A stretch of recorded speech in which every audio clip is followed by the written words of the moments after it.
अस्सलाम वालेकुम। कैसे हैं आप सब लोग? उम्मीद है कि खैरियत से होंगे।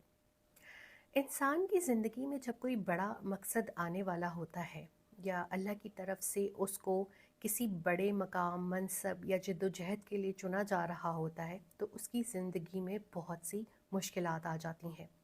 जब हम अंबिया कराम की ज़िंदगी की तरफ देखते हैं तो हम ये देखते हैं कि उनकी ज़िंदगी में भी कितने मसाइब थे।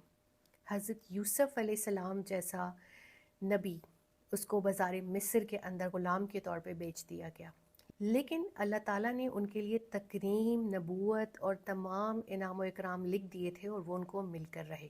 तो इसीलिए जब किसी आम इंसान के ऊपर भी मुसीबत आए तो उसको ये सोच लेना चाहिए कि ज़रूर इस गम, मुसीबत या दुखों के पीछे अल्लाह ताला की जो आजमाइश है उसके बदले मुझे कुछ बहुत अच्छा मिलेगा।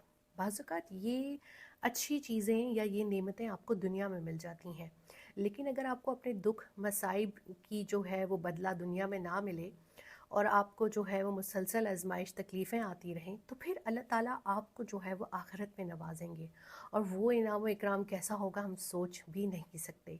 लेकिन जब भी कभी मुश्किल आए तो अल्लाह से सब्र मांगें, अल्लाह ताला से आफ़ियत भी मांगें और अल्लाह ताला से अपने लिए हर नेमत का जो है वो मुतालबा करें, क्योंकि वही बेशक देने वाली ज़ात है। मुश्किल में सब्र, यकीन, तवक्कुल और हौसले को जो है वो मज़बूती से थामे रखें, क्योंकि ये वो कुंजियाँ हैं जो आपको आपकी मंजिल तक लेके जाएंगी। बाज़ औक़ात रास्ता मुबहम होता है, आपको आगे नज़र नहीं आ रहा होता कि मेरी डेस्टिनी क्या है या मेरा मुस्तकबिल क्या है, लेकिन अल्लाह के आगे हाथ फैलाने से और ख़ास तौर पे तहज्जुद में हाथ फैलाने से आपके लिए राहें बहुत हमवार हो जाती हैं और वो जो आपके ख़िलाफ़ चालें चल रहे होते हैं वो नामुराद जो है वो हो जाते हैं।